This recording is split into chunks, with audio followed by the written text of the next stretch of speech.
Hi guys, it's 𝗲𝗀𝗀𝗀 again, and today I want to specifically talk about failure.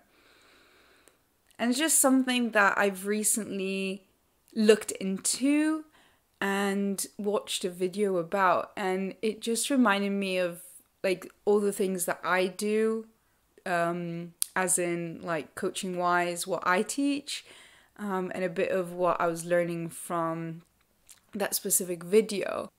It's not what we're afraid of doing specifically that we're afraid of. So let's say public speaking, we have maybe a fear of failing around that. Let's say about, going on stage and embarrassing ourselves or forgetting our lines if we're going on stage as an actor. And failure, is it really a failure, or is it really down to how you're perceiving it or how society is perceiving? So let's go a step back again and see, how do you define failure? Because for me, when I think about it, failure is like attempting something and not achieving something. So failure is when we don't achieve or do the thing, correctly, right? So failure has this kind of connotation that it has to be, well, it's either right or it's wrong. Like it's either achieved or not achieved, right? We intend to do something. We intend to, in a sense, we have this expectation, this intention of succeeding, so that in our mind, this could be getting an A. This could be passing or simply passing the test. Some people just simply want to pass the test, while others are specific. No, I got to get 100 out of 100, right? And if I don't hit the 100, it means I failed, right? But does it really mean that you failed? Because you're still you. It's not like it's scarring you. It's only scarring you when you're interpreting it that way. So failure is, for me, when I'm attempting something and I don't hit my target, right? My expectation, my intention. And it does not mean that you failed. Because let's say you're going for an interview and you want to you want to get the job, right? And let's say you go into that interview and in a way you fail because you don't get that job. But there could be another opportunity that comes up. So if you had taken this job, you wouldn't be able to do that. Or you realize actually that I couldn't take that job because I had some other responsibilities, or something comes up where you're like, wow, this is so much better than the actual fail. So you failed, but then you received something so much better and it was more aligned to you and it's what you actually wanted, right? So failure, it only is a failure when we accept that it's a failure, and if we interpret it as a failure. But what we're really trying to say is, when we say something is a failure, we're in a sense judging ourselves. We are making ourselves wrong for not having achieved that thing. But it doesn't make us any less us. It doesn't make us any less human, less you. When we fail, it's not a scary thing. Sure, we might, I've had a situation when I was performing, I went to an audition and I forgot all my lines. But the thing is, I failed in a sense then, but really I didn't actually want to go to the audition because I'm not a Shakespeare fan and Shakespeare is difficult. So I already had fear around it, of going into that audition anyway. So that's interesting. That's my point. Failure, when we're already creating the scenario, the reality that failure can happen, we are already doubting our own abilities and who we are. And so we're already creating a scenario of lack energy. So before we even go and fail, we have created energy inside of us of feeling like there's something missing within us. So we're already creating a reality that allows us to fail.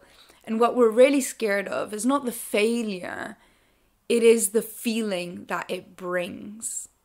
So we are not afraid of, let's say, public speaking. We're not afraid of the exam. We're not afraid of the job interview. We are afraid to fail because it will, or it means that we will feel bad and terrible.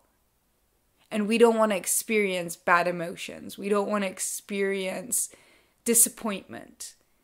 But we got to experience those feelings because we're human. It is the meaning that we're attaching to it that is hurting us.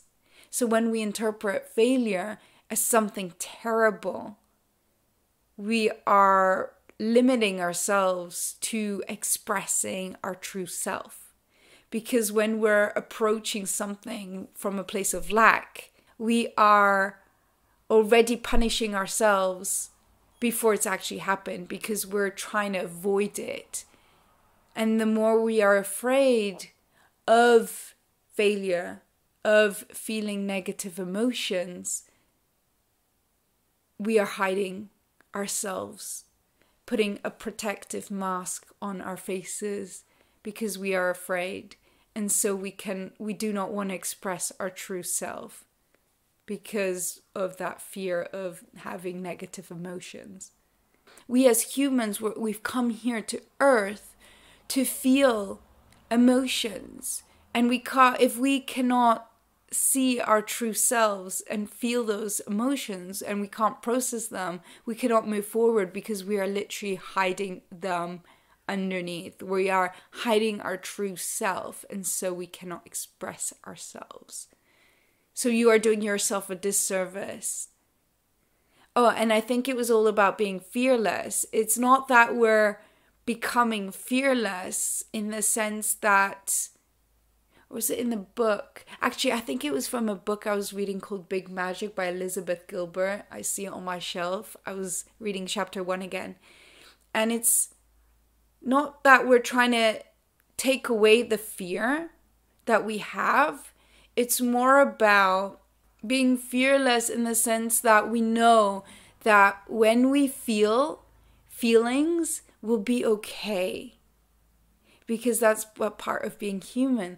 So if we were not afraid of our own feelings, those negative feelings, if we were really not afraid and we would allow sadness to come up or we allow the uncomfortable to come up without judgment, that is true power.